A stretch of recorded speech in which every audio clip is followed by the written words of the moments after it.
Alhamdulillahi Rabbil alamin. Salatu wassalamu ala nabiyina Muhammad wa ala alihi wa ashabihi ajma'in. Дарт жана Дава деген китеп Ибн Кайим рахимахулла жазган китептин биринчи суроо. Бул адам китептин жазышына себеп ушул адамдын суроосу болгон. Мына ошол суроого китеп менен жазып жооп берген. Суроодо мындай дейт: диндеги имамдар, уламалар, акылдуулар, алымдар эмне деп айтышат? Ушундай бир адам ал бир балеге жолукту. Ал дагы билет ал бале жамандык экенин. Эгерде ал нерсени улантып кете бере турган болсо, дүйнөсүн дагы, акыретин дагы талкалайт, бакытсыздардан болуп калат. Бул нерсенен чыгышка, арылышка түрлүү аракеттерди жасады. Кутулууга, ал нерсени жоюуга аракеттер жасады. Ар кандай жолдорду кылып көрдү. Кайра эле баягы эле үйрөнгөн жаман адаттарына кирип кетет, же күчөп кетет, же чөмүлүп кетет. Ушундай абалдан кантип чыкса болот? Бир айласы жолу барбы? Кандай жолдорду, багыттамаларды сиз бересиз деп Алла Таалам жардам берсин, ырайым кылсын. Ушундай балеге түшүп калган, ушундай күнөөгө, ушундай нерсеге душар болуп калган адамга. Анан хадисти келтирет. Дагы деле бул ким? Суроо берип аткан адамдын каты. Алла Таалам кулуна жакшылыкта жүрө берет, жакшылыгын жаадыра берет. Ал адам качанга чейин башка бир тууганына жардамын бере берсе, бизге жардам бериңизчи, Аллах Таалам сизге көп сооп берсин деп кат түрүндө кайрылган. Анан бир адам дегенде бай мен ушундай болдум, мен ушундай чалдыктым дебестен бир адамдын сүрөтү деп сүрөттөп берген. Кээде адамдар уялса, суроо бергенде үйүндөгү же бир абалын мындай мен ушундай болдум, мен дебей каласа, ушундай адамга эмне дейсиз, ушундай абалга түшүп калды деп суроо берсе болот илимелерин. Бул киши дагы ушундай таризде суроосун берген. Анан Шейхул Ислам Кайим рахимахулла ушундай дейт китептин башында жооп берип, Аллахка мактоолорду айтып, Бухариде келген хадисте бу Абу Хурайрадан анна набия саллаллаху алейхи вассалам кол: ма анзалаллаху даан илля анзала лаху шифа. Эмне болду? Китептин баш аттында эле Ибн Кайим рахимахулла жооп берип, хадистерди келтире баштады. Аллахка мактоо айтам. Эң биринчиден пайгамбар алейхиссалату вассаламдын хадиси бар, Бухариде келген. Аллах Таалам кандай гана дартты чүрбөсүн, кандай гана ооруну жер бетине чүрбөсүн, анын шыпасын да кошо чүргөн деген. Бул Бухариде келген хадис. Жана Муслимде келген хадисте Жабир ибн Абдиллада Аллахтын элчиси саллаллаху алейхи вассалам айтты: ликулли даин дава. Ар бир дарттын давасы бар. Фаида асаба дава удда бар аби иднилла. Эгерде ошол ооруга дарысы дал келсе, туш келсе, туура келсе, Аллахтын жардамы менен ал оорудан айыгат деген. Буга чейин сабакта айткандай, туугандар ушул сөздөргө түшүнүк берип, Ибн Кайимдин сөзүнө Сауд Арабиянын бүгүнкү күндө муфти Шейх Солих Фаузан хафизахуллахнын комментарий дейбизби же түшүнүк шархы дейбиз түшүндүрмөсү менен өтүп атканбыз. Мына ошол жерде бирде Шейх Солих Фаузан шарх берип мындай дейт: уламалар эмне дейт? Ушундай балеге түшүп калганына дегенде. Мындай чыккан бул адам дининде да ошо күнөөгө батып, малынып, ушундай бир абалда жүргөн. Көрдүңүздөр, бирде жалпы суроо, көп нерсе бар. Жалкоолук десе жалкоолугу бар, боштук десе боштугу бар, кайдыгерлик десе кайдыгерлиги бар. Жакшылыкты деле билем дейт, жамандыкты деле билем дейт. Бирок жакшылыкка бет ала албай атам, жамандыкты таштай албай атам. Бай желкем жер тартпай атат деп коет го ушундай. Көп адамдардын бүгүнкү күндө абалы ушундай. Баледей эле билет көп нерсени. Бирок ким ошо билгенин амал кылып атат деген сөз. Канча маалымат угуп атат. Ошол жакшылыктарга умтулуп, жамандык уккандарын таштап, өзүн контролдоп, напсин байлап, жакшылык умтулуп, жамандык таштап, аракеттин үстүндө жүрөбү? Бул дагы оору. Алмайт атат. Ушул мен деле жолдорду издедим дейт. Канча жолдорду кылып көрөм. Кайра эле баягы жолго түшүп калам дейт да. Мына ушул жерде бул адамдын чынчылдыгы суроодо билинип турат. Ихластуулугу, улуу суроо берген. Өтө пайдалуу суроо берген. Мына ошол пайдалуу суроонун артында пайдалуу жооп, пайдалуу китеп жазылып калды кылымдан кылымга. Жана туура ээлесинен сурады да. Туш келди адамдан эмес. Кээ бир учурда адам жакшы суроосун туура эмес ал жактагы ээ болбогон адамга берип алган болсо туура эмес жооп алат. Мына ушул суроолорду угуп ушул хадистер менен жооп берип баштады Ибн Кайым рахимахулла. Аллах таалам эч бир оору чүргөн эмес, анын сөз шыпасы бар. Ар бир оорунун, ар бир дарттын давасы бар. Ал дары дал келсе шыпа болот, пайда болот. Аллахтын уруксаты менен, жардам менен. Эң биринчиден мусулман адам билиш керек, кандай гана оорулар болбосун, бул Алла таалам ушул ооруну жараткан. Андайча айтканда шыпа кандай Аллахтын колунда болсо, Аллахтын махлукаты болсо, оору деле ошондой. Анын уруксаты менен гана келет оору. Алла таалам аны пайда кылат. Ал өзүнөн өзү пайда болбойт оору. Мына ушул нерсе мусулман адамдын жүрөгүндө болуш керек. Андайча айтканда бул тагдырында жазылган деп билет. Адамдын тагдырында ушундай күнү, баланча жашта, баланча күнү ушундай оордуга чалдыгат. Же инсульт алат, же инфаркт алат, же колунан айрылат, же бутунан айрылат, же мээсинен. Ушундай жашоодо ар кимде кандай бале келбесин туугандар, ушул кокусунан болуп калды. Анан мындай кылганда тигиндей болмок, аттиңай деп өкүнүп, ушайман болбош керек. Болдар, болор иш болду.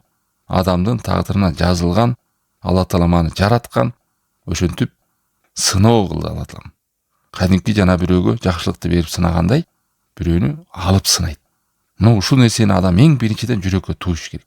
Себеби аз биз оору, анан айыгуу жолун үйрөнүп атабыз да. Мына ушудан баштан баштап адам ишеними менен акыйдасын тууралаш керек бүт нерсе. Ушу ишеним акыйдадан барып анан туура кадам болот. Эмнеге Алла таалам буларды жаратты десе, бул ооруларды, кайрабал ооруларга дарыларды, дарттарга кайрадан даваларды Алла таалам өз даанышмандыгы менен, хикматы менен жаратты. Түрлүү түркүн ооруларды берсе, ага түрлүү түркүн даваларды, айыгып кете турган жолдорду, кадамдарды берди. Мына адамдар ушу менен дарыласын деп. Анан ушул жерден бир четке дагы адашып кетпеш керек адамдар. Ушул оорулар бар экен, ал оорунун айыгуу жолдору бар экен, давалары бар экен. Эми буну тагдыр экен, Алла таалам жаратыптыр, Алла таалам бериптир. Эми берген нерсеге мен сабыр кылайын деп адам дарыланып, муну таштап салбаш керек. Же кош көңүл карабаш керек. Кээ бир адамдар ушинтип адашкан адамдар бар туугандар, себептер четке какышат. Болду, башыңа түшкөн бале, аны Кудай берди да, болду жүрөр ушу мен дейт. Сабыр кылып. Бул ката түшүнүк.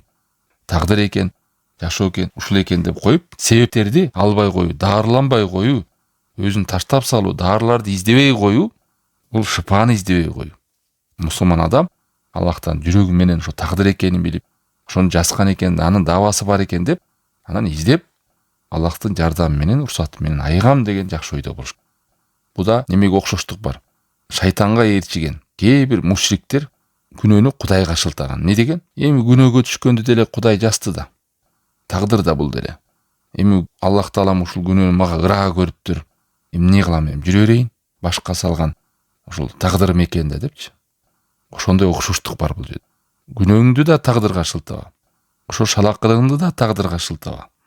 Тагдыр экен деп жатып алба. Алла таалам сага ыктыяр берген. Ооруну кандай берсе, ошонун дарысын да берген. Күнөөгө түшүп кала турган болсоң, арыла турган мүмкүнчүлүгүң бар. Өзүңдү таштап салба деген сөз. Ошондой эле денеңде кандай бир оору болбосун, мейли жүрөк оору болсун, дене оору болсун, адам өзүн таштап салбаш керек. Мен сабыр кылып ушудан сооп алам деп. Эмнеге десе, бул тагдыр. Алла таалам мага ыраа көрүптүр, ушуга чыдайын деп. Ооба, бул тагдыр. Алла таалам жаратты, Алла таалам ыраа кылып берди сага. Бирок адам баласы Алла таалам өзү ушул буйруган. Неге буйрулганбыз? Ошонун себептерин алууга, ошол нерседен арылууга, ага кош көңүлдүк кылбоого мусулман адам чакырылган. Ошон үчүн жер бетинде Алла таалам кандай гана ооруну чүрбөсүн, сөзсүз шыпасын дагы чүргөн дейт. Көрдүңүздөрбү? Эч шыпасы жок, оору жок. Дарынын өзү эле болуп калыштыгы жетишсиз. Дары бар, бирок ал дарыны колдонбосо эмне? Пайдаланбайт. Үйүңө, шейх айткандай бул жерде, үйүңө дарын түрлөрүн жыйнап алсаң дагы, чамадаңда бүт дарылар бар. Бирок аны пайдаланбасаң пайда бербейт. Ошондой эле адам ооругандан кийин ошого дал келген, туура келген дарыны издеш керек. Ар бир оорунун өзүнүн дарысы бар, ошонун өлчөмүнө жараша. Эгер кайсы бир адам бир ооруга чалдыгып калса, ошого туура дарыны тапкан болсо, ал пайда берет. Айыгып кетет ошол нерседен. Ал эми ошол чалдыккан оорусуна туура эмес дарыны колдонгон болсо, ал дары болсо деле, дары бирок ал башка нерсеге дары. Эмне кылат? Пайда бербейт, ал зыян берет. Ар бир оорунун өзүнүн ылайыкташылган ошого дал келген дарысы бар. Бирок бул нерсе эмнеге муктаж? Ошондой ооруну айыктырыш үчүн тажрыйба ээлерине, ошол жактагы адистерге, ошол жактагы билген адамдардан кеңеш алып, анан ошо өлчөм менен колдонуш керек. Жогоруда айткандай, ошол дары ооруга ылайык болгон өлчөм менен, көлөмү менен, анан ошону туура багытта рецепт менен берген адамдын багыты болуш керек. Ал эми жөн эле дарыны табагалы ичүү дал келбесе, ал пайда бербей эле зыян берет деп атат. Эми бул сөз менен жыйынтык кылып чыгарганда, мусулман адам эң биринчи ишенимин оңдош керек экен. Шыпаны Алла Таалам кандай берсе, ооруну деле ошо Алла Таалам берген. Шыпаны Аллах жараткан болсо, ооруну деле Алла Таалам жараткан. Бул нерсе тагдыр экен, Алла Таалам буйрук экен, ошо сыноо менен берет экен. Жана ошондой эле Алла Таалам ырайым менен дарысын берди. Аны мусулман адам четке кагып, себептерди таштап салбаш керек экен. Жана ошону айыктырууда өз ээлеринен, адистеринен сураш керек экен. Өзүң билип эле колдоно бербешиң керек. Мына бул адамдагы ушул жан дүйнөсү ооруп, күнөөлөр менен ооруп, кимге кайрылды? Илим ээсине кайрылды. Ал эми адамдын дени сезилип турган ден соолугунда бир мүчөсүндө бир оору болсо, кайдыңкы жана врачка кайрылгандай, бул чоң алымга кайрылды. Андан ары Ибн Кайым рахимахулло сөзүн алай тебинди. Имам Ахмадтын муснадында келген хадисте Усамадан келет. Аллахтын элчиси саллаллаху алейхи вассалам айтты: "Инна Аллаха лам юнзил да илля анзала лаху шифа." Аллах Таалам кандай гана дартты чүрбөсүн жер бетине, анын шыпасын да айыгуу жолун да чүргөн. Алимаху ман алима ва жахилаху ман жахила. Аны билген билип калды, билбеген адам билбей калды дейт. Көрдүңүздөрбү, бул маселе кеп адам өзү таппай калат, ошону издебей коет. Анын шыпасы, оорунун, дарттын басы бар. Билген билип калды, издеп тапкан таппаган, билбеген сураган билбей калды.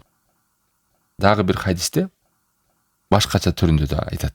Инна Аллаха лам яда даан илля вада лаху шифа.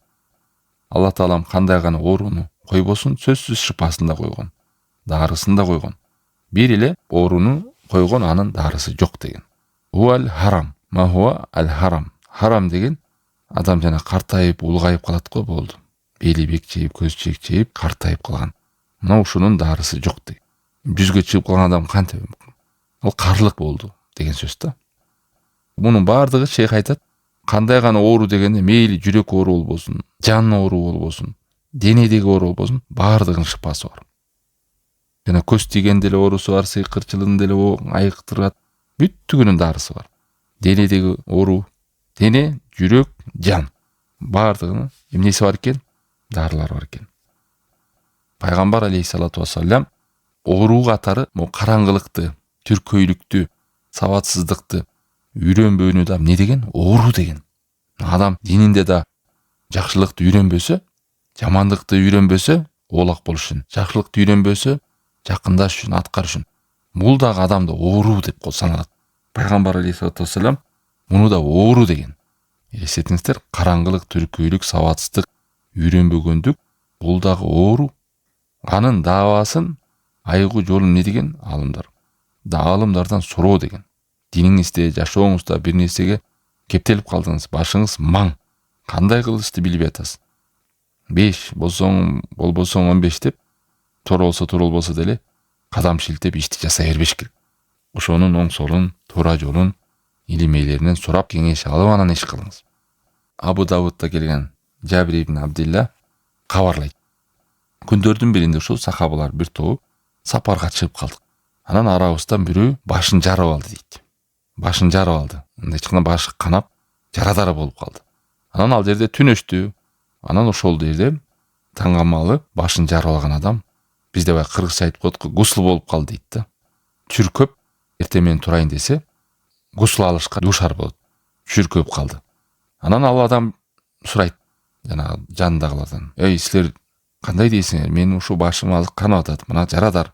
Эми азыр мен гусул алышым, денем бар, башым бүт жуушум керек. Не кылам?" деген кеңешти беришет. Сурашат. Сурайт тиги адамдардан. Анан алар эмне дейт? "Сага уруксат берилбейт, сен деген полный денең жуушуң керек" деген. Башыңды да жуасың деп. Эми элестетиңиздер, сапарда, шамал, талаада анан тигир адам жана жара башы жарылган болсо да ошол жерге сууну агызып кадимкидей жуунат. Жуунгандан жанагы жарылган жери күчөп кетип, сапарда ал адам өлүп калат.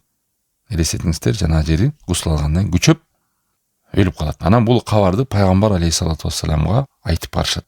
Эмне деген пайгамбар алейхиссалату вассалам? Каталуху каталахумуллах алла саалу ида лам я'ламу.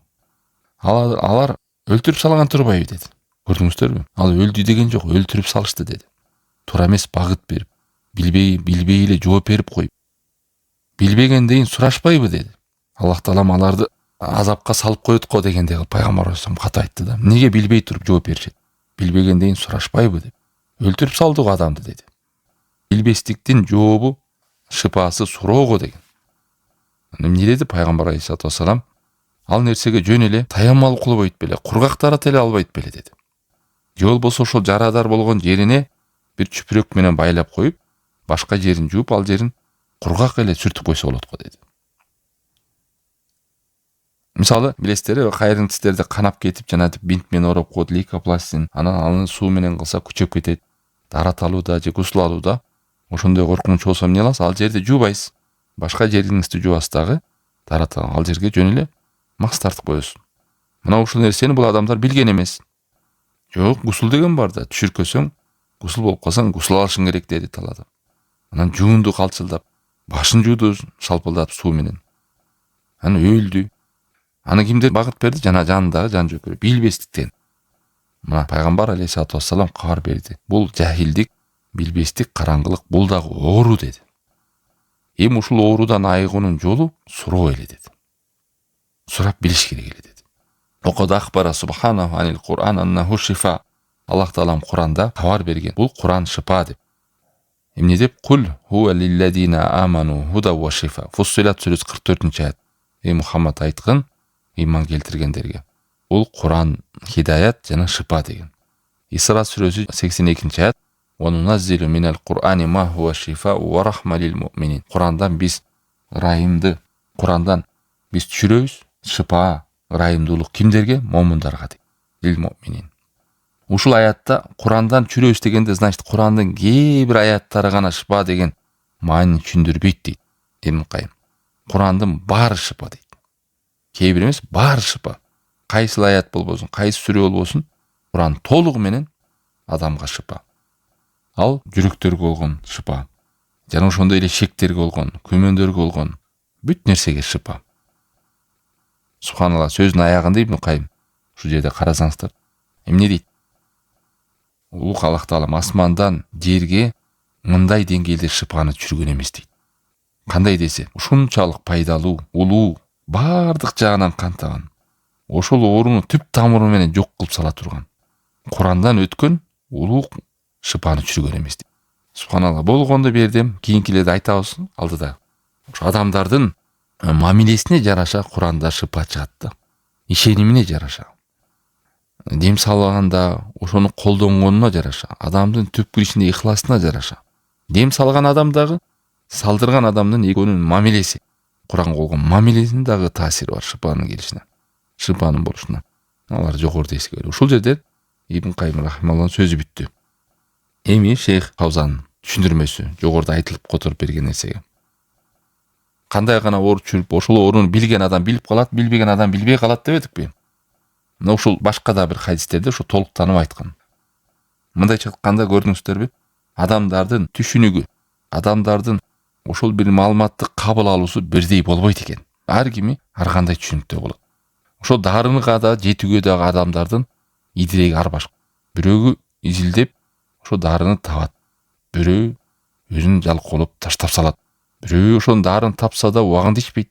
Бүт мамилеси ошол дарттан айыгууда даражалары ар башка болот. Кээ бирин Аллах таалам ушундай хикмат, даанышмандык берет, ошону өз ордуна коюп таап алат. Кээ бирleri билбейт. Кээ бирleri болсо изилдеп илим ээлеринен барып сурайт. Ошодон багыт алып, дарыны таап дарыланат. Денеңиз ооруза, кайсы мүчөңүз ооруза, кимге барасыз? Врачтарга барасыз. Оптуу, тажрыйбалуу. Ал эми жүрөк ооруларынан, жан дүйнө, напси ооруларынан да илим ээлерине барасыз. илим ээлерине, ошо көрөгөч мыкты илим ээлеринен барып багыт алып, дартыңызга даба табасыз. Бул жерде айтпады, бир эле оорунун дарысы жок деп. Бул картайып калган, улгайгандык. Жана 100гө жетип калып, барго төшөктө жатып калып, керек болсо врачтар деле чыгарып коет, болду эми картайды, бул эч неме жок депчи. Ошону айтып атат да. Мунун картайып улгайып калган дарысы жок. Аллах таалам кандай гана оору бербесин, сөз шыпасын кой дейт. Кыскасы бул да сөзсүз барго мен 100дөн 150ге чыгарам. Ошо төшөктө жатып калса, врачтар чыгарып салса деле, ал адамга дары табыш кыйын дейт. Анын дарысы болду, истигфар кылып, Кудайга тоо кылып, жакшы абалда өтүп кетиштикти Аллах тааладан суранып, дуа кылып калат. Улгайып калганды кайра жашарта албайсың. Ушуну айтып атат. Түшүнүктүү бул, Анан мисал 70ке 80 келип калып, жашынакай басып жүрсө деле, баш ооруп калса, мен улгайып калдым, картайып калдым, мен өзүм таштайм деген түшүнүк эмес. Туура түшүнөлү. Харам деген Кудай сактасын, ушул улгайып, картайып, билесиздер, болот го врачтарда чыгып коет эми. Могу жери именно карлыктыкы болду. Аны жашарта албайбыз деген нерсе бар. Ошол айтылып атат. Жана ошондой эле пайгамбар алейхиссалату вассалам сүннөтүндө көрсөтмөсүндө караңгылыкты да оору деген. Караңгылык деген билбестик дагы бул оору. Анындан айыгуунун жолу бул суроо. Кимден сурайсыз? Агалымдардан сурайсыз. Илим ээлеринен сурайсыз. Аллах таалам Куранда айткандай, Нахл сүрөсү 43-аят: "Фасалу ахла зикри ин кунтум ла та'ламун." Эгер силер билбесеңер, илим ээлеринен сурагыла деген. Билбесеңер, илим ээлеринен сурагыла деген. Ва кала саллаллаху алейхи ва саллям лиллазина афтау bijahli ва тараку суал. Не деди пайгамбар алейхиссалату вассалам бул жерде караңгылык менен билбей эле жооп берип койгондорду жана сурабай койгон үчүн аларды не деди? Өлтүрдү деди. Аллах аларды өлтүргүр, алар адамды өлтүрдү го деген. Билбегенден сурашпайбы деген.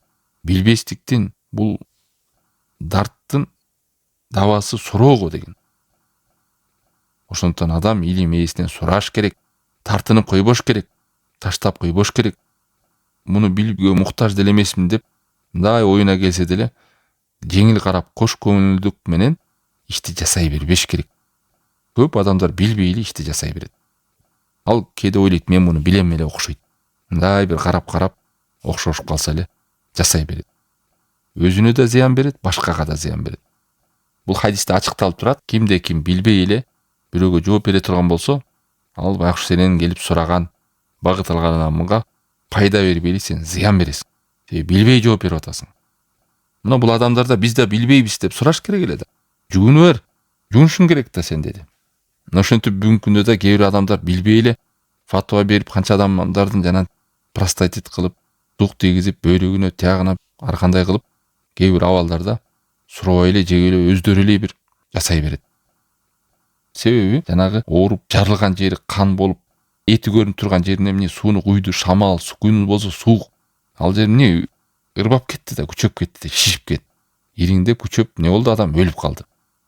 Эгер илим ээлеринен сураганда мындай багыт бербейт эле да. Жүгүнгөн деп. Шейх да айтып атат, мына эгерде илим ээлеринен сураганда айтмак, ажырап кеткен, жарылып кеткен жериңе бинт менен оро, ошол жерди жап. Анан ал жерге сууну тийгизбе. Тарат алсаң, гусул алсаң, жөн эле колуңду ным мас тартып кой деп. Калган жериңди жуа турган жериң болсо жуасың. Ошондой эле адам гусул аларда деле денесинин кайсы жеринде ошондой бинт оролгон, же болбосо ушундай бир жаракат алып, же гипстелип калган болсо, башка денесин жуат, ал жерди эмне кылат? Мас тартып коет болду. Ал жерди жууш шарт эмес. Гусулум өтпөй калат, намазым болбой калат. Мен бул жерин баарын чыгарышым керек, жуушум керек дебеш керек.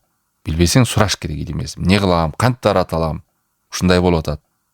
Анан келе бар, мен ооруга чалдык калдым, ошо оорудан айыкканча деп туруп өзүнө өзү кеңеш берип туруп эле эмне кылат? Намазын окуй коет. Оорудан айыгып алайын, анан намаз окуйм. Бул деген өзүнө өзү фатва берип алды деген сөз. Кой тур, мен буну айыгып алайын. Бул жактабы бирөө дараттан болсо, бирөө толук менен Кудайдын буйругун таштап салат. Ал өзүнө өзү фатва берди деген сөз. Андан да чоң балеге түшүрдү деген сөз. Мына ошондуктан кимде билбесе, билбейм деш керек. Чала бола жооп берип, бирөөнү да талкалап, өзүңө да күнөөнү жыйнап болбойт. Өзүңө да балени алып келесиң, башка бирөөгө да зыян алып келесиң. Мына ошондуктан кимде ким билбесе, сураш керек. Ошо билбеген нерсесинде улантып жүрө бербеш керек. Ошодо калып калбаш керек. Канча деген туугандар бар, намаз окушат, көп эле көрүп, кээ бирөө сурабайт, умтулбайт. Бай мен монтип намазды ушундай окуйм, намаз бүткөндөн кийин мондай зикир кылып атам, ушуну турабы деген катанын үстүндө жылдап, 10 жылдап улантып жүрө берет. Алла Таалам Куран айтат, билбесеңер, билгендерден, илим ээлеринен сурагыла деген. Андан ары Ибн Кайым сөзүнө улап, шейхтин түшүндүрмөсү. Кул хуа лиллазина аману худа ва шифа. Бул аятта айтылды. Эй Мухаммад айткын, ыйман келтиргендерге бул Куранда хидаят бар, түз жол жана шифа бар деди. Курандагы шифа туугандар тек гана бар напс оору, жүрөк оору, психологический оору, жин оору, цикл оору, көз тийип кеткен оору эле гана шифа эмес. Куран жүрөк ооруга да, жан дүйнө оорусуна, денеге да пайда. Адам денесине да, жалпысынан. Яна ошондой эле караңгылыктан чыгарууда, шек күмөн, бүт күнөөлөрдөн арылууга дагы бардыгына. Болгону кемчилик эмнеде? Эди адам айтып атпайбы, дем салам пайда бербей атат, мындай болуп атат. Бул маселе эмнеге кайтат? Бизге кайтат, адамдын. Биздин Куранга болгон мамилебиз, ишенимибизге. Чын эле ушул Куранга иман келтирип дем салып атабызбы? Чын эле Куранды чын эле шифа экен, 100% жүрөгүбүз менен, якын менен ынанып ишенебизби? Эгерде ошондой пайда бар деп же тажрыйба үчүн көрүп атабыз. Биягын көрөт, тиягын көрөт. Бул Куранды деле көрүп коеюнчу бир. Элдин баары эле дем салат экен, аны деле бир көрүп койсоңчу дейт да. Бирөөлөр эмне бүт дарыны көрөт. Анан болбой эң аягында анан Куранды көрөт. Анда да эмне кылып көрөт? Көрөйүнчү деп көрөт да. Ишенип эмес, көрөйүн дейт муну. Тажрыйба катары көрөйүн. Башкалар деле айыгып атат, тугуп атат, муну деле бир байкап көрөйүн дейт. Мындай учурларда шифа болбойт. Куранга шифасы күчтүү, пайдалуу болуш үчүн адамдын ыйманы, ыхласы, ишеними дагы көз каранды. Ошон үчүн аятта эмне деди? Шифаун ва рахматун лил муъминин деп атат. Бул Куран шифа, ырайым, пайдалуу, жакшылык болот кимдерге? Момундарга деди. Керек болсо мусулмандарга деген жок. Мусулман менен момун айырмасы бар. Момун мусулманчылыктан да күчтүү. Муъмин деген.